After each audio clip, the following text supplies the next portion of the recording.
Mfalme wa Cocaine, simulizi ya Pablo Emilio Escobar Gaviria. Mwanzo na makuzi 1949 hadi 1970.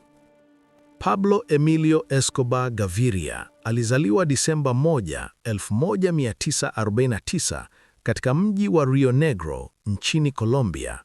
Alikuwa mtoto wa tatu kati ya 7 wa familia ya kawaida. Baba yake alikuwa mkulima na mama yake alikuwa mwalimu.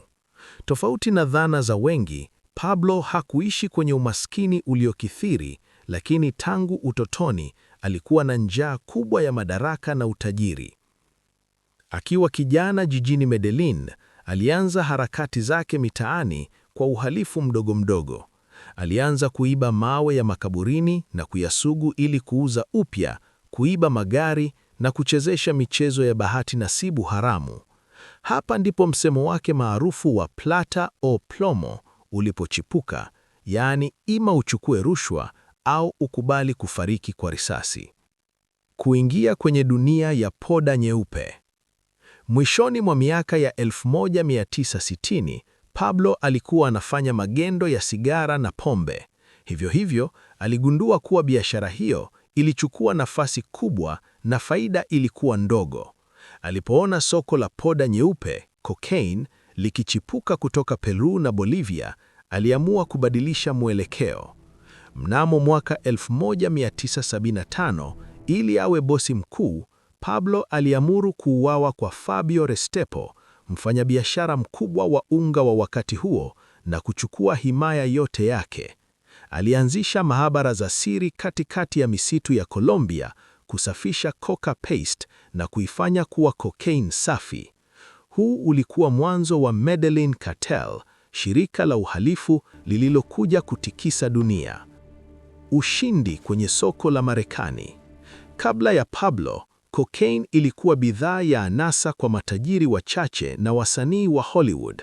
Pablo aliamua kuifanya bidhaa ya kila mtu na kuiteka Marekani. Pamoja na mshirika wake Carlos Leather, walinunua kisiwa cha Norman's Cay nchini Bahamas. Kisiwa hiki kilitumika kama kituo cha kati. Ndege zikitoka Colombia zilikuwa zinatua hapo kuongeza mafuta kabla ya kuingia jimbo la Florida, Marekani.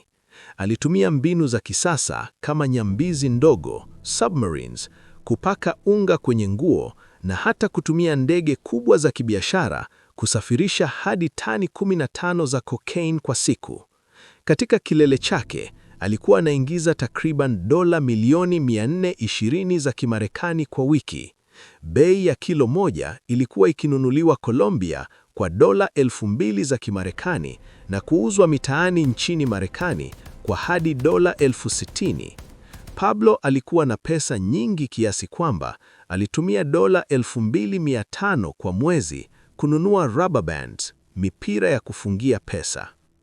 Siasa na vita dhidi ya serikali 1982 hadi 1991.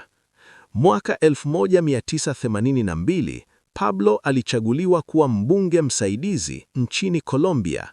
Alijenga nyumba za maskini na viwanja vya mpira ili kupata uungwano mkwano, wakimuita Robin Hood wa Medellin. Hivyo, waziri wa sheria Rodrigo Lara Bonilla alimuanika hadharani kama muuza unga, jambo lililopelekea Pablo kufukuzwa bungeni mwaka 1984. Kisasi cha Pablo lilikuwa cha kikali. Aliamuru kuuawa kwa waziri Bonilla. Hili lilichochea serikali kuanza mchakato wa kumpeleka Marekani, extradition. Pablo alijibu kwa ugaidi wa mjini.